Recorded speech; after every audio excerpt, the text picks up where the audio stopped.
En el nombre del Padre, y del Hijo, y del Espíritu Santo. Amén. Ven, Espíritu Divino, manda tu luz desde el cielo. Padre amoroso del pobre, donen tus dones espléndido. Luz que penetra las almas, fuente del mayor consuelo. Ven, dulce huésped del alma, descanso de nuestro esfuerzo, tregua en el duro trabajo, brisa en las horas de fuego, gozo que enjuga las lágrimas y reconforta en los duelos. Entra hasta el fondo del alma, divina luz, y enriquécenos. Mira el vacío del hombre si tú le faltas por dentro. Mira el poder del pecado cuando no envías tu aliento. Riega la tierra en sequía, sana el corazón enfermo, lava las manchas, infunde calor de vida en el hielo. Toma el espíritu indómito, guía al que tuerce el sendero. Reparte tus 7 dones según la fe de tus siervos. Por tu bondad y tu gracia, dale al esfuerzo su mérito. Salva al que busca salvarse y danos tu gozo eterno. Amén.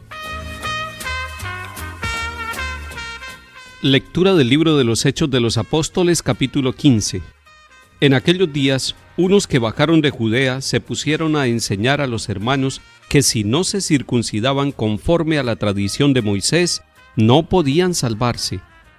Esto provocó un altercado y una violenta discusión con Pablo y Bernabé, y se decidió que Pablo y Bernabé y algunos más subieran a Jerusalén a consultar a los apóstoles y presbíteros sobre la controversia.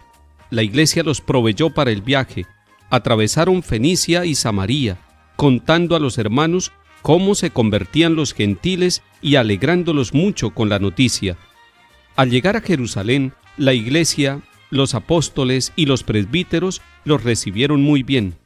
Ellos contaron lo que Dios había hecho con ellos, pero algunos de la secta de los fariseos que habían abrazado la fe intervinieron diciendo: hay que circuncidarlos y exigirles que guarden la ley de Moisés.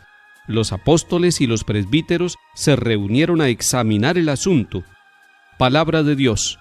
Te alabamos, Señor.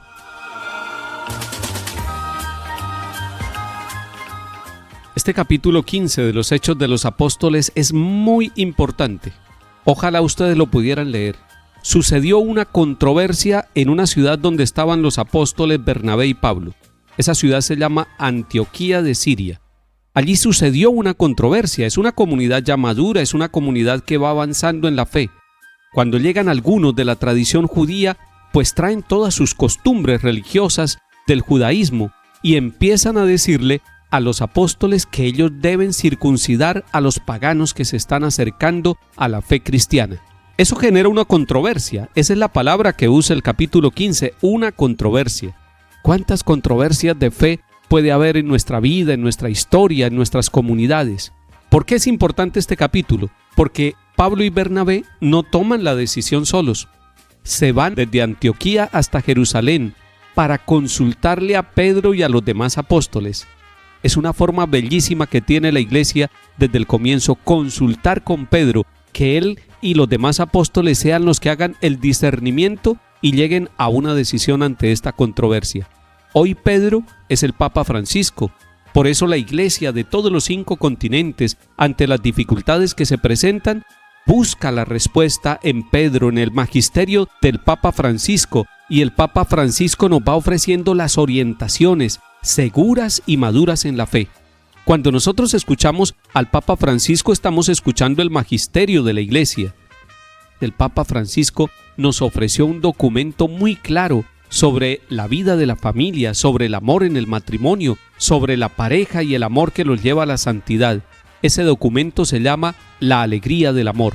Ojalá todas las familias católicas lo consiguiéramos y lo leyéramos. Se llama La Alegría del Amor y en latín se dice Amoris Laetitia.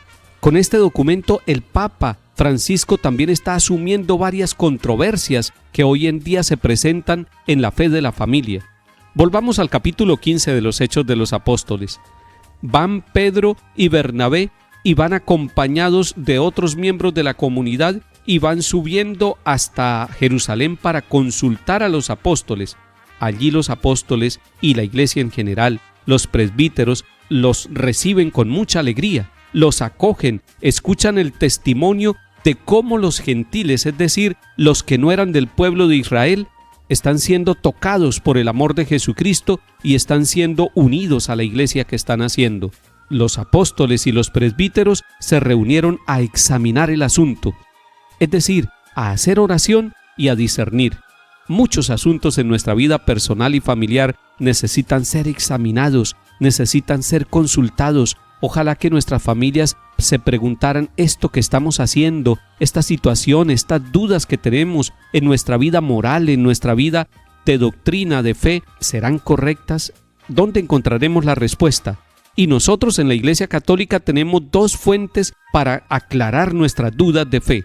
Primero, la palabra de Dios, pero no solamente la palabra de Dios, sino también todo el magisterio de la Iglesia, todos los documentos del Papa y sobre todo el catecismo de la Iglesia Católica, donde tenemos la mayor claridad de toda la doctrina de la fe católica.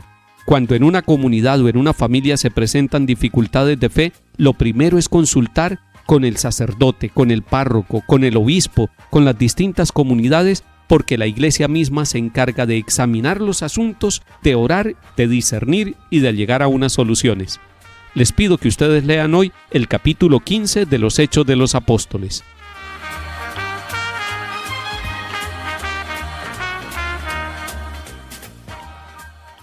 Salmo 121. Qué alegría cuando me dijeron, vamos a la casa del Señor. Ya están pisando nuestros pies tus umbrales, Jerusalén.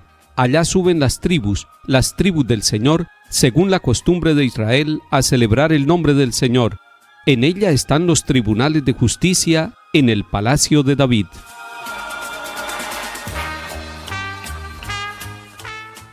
Del Evangelio según San Juan, capítulo 15. En aquel tiempo dijo Jesús a sus discípulos: Yo soy la verdadera vid, y mi Padre es el labrador. A todo sarmiento mío que no da fruto lo arranca, y a todo el que da fruto lo poda, para que dé más fruto. Ustedes ya están limpios por las palabras que les he hablado. Permanezcan en mí, y yo en ustedes. Como el sarmiento no puede dar fruto por sí si no permanece en la vid, así tampoco ustedes si no permanecen en mí. Yo soy la vid, ustedes los sarmientos. El que permanece en mí y yo en él, ese da fruto abundante, porque sin mí no pueden hacer nada. Al que no permanece en mí lo tiran fuera, como el sarmiento, y se seca. Luego los recogen y los echan al fuego y arden.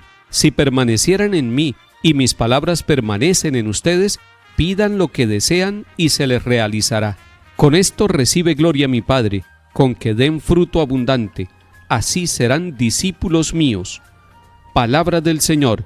Gloria a ti, Señor Jesús.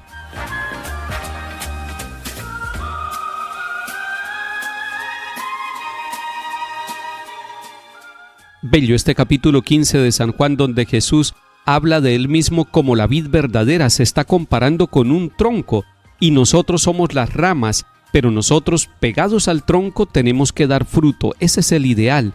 Y cuando una rama no está dando fruto, se poda para que dé más fruto. Nosotros somos esas ramas pegadas totalmente al tronco por donde va la savia vital, por donde va la gracia, por donde va el amor, por donde va la misericordia de Dios, para que nosotros, también como ramas pegadas al tronco, demos fruto, fruto de misericordia, de santificación, de alegría, de bendición, esos frutos que hacen que el mundo sea distinto, que nuestras familias sean renovadas. Son los frutos que vienen de estar muy unidos, totalmente confiados al amor de Jesucristo el Señor.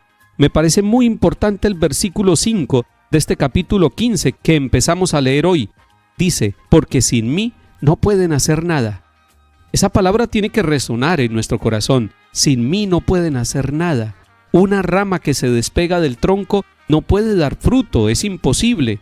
Por eso nosotros estamos llamados a permanecer en la comunión, en la unidad con Cristo, con la Iglesia y con los demás. Nosotros, cada uno por su lado, creyendo que somos muy inteligentes, creyendo que tenemos muchas capacidades, no podemos dar fruto. Y si damos fruto, no es un fruto que glorifica al Padre.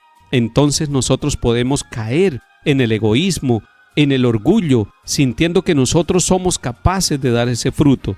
El versículo 5 nos hace un llamado de atención y nos pone a nosotros en alerta permanente, porque sin mí no pueden hacer nada. Es unidos a Cristo como nosotros damos fruto. En Él queremos fructificar para gloria de Dios Padre, porque Él nos ha dicho: yo soy la vid verdadera y mi Padre es el labrador. Que el Señor nos dé la gracia de permanecer en Él y Él en nosotros. En el nombre del Padre, y del Hijo, y del Espíritu Santo. Amén.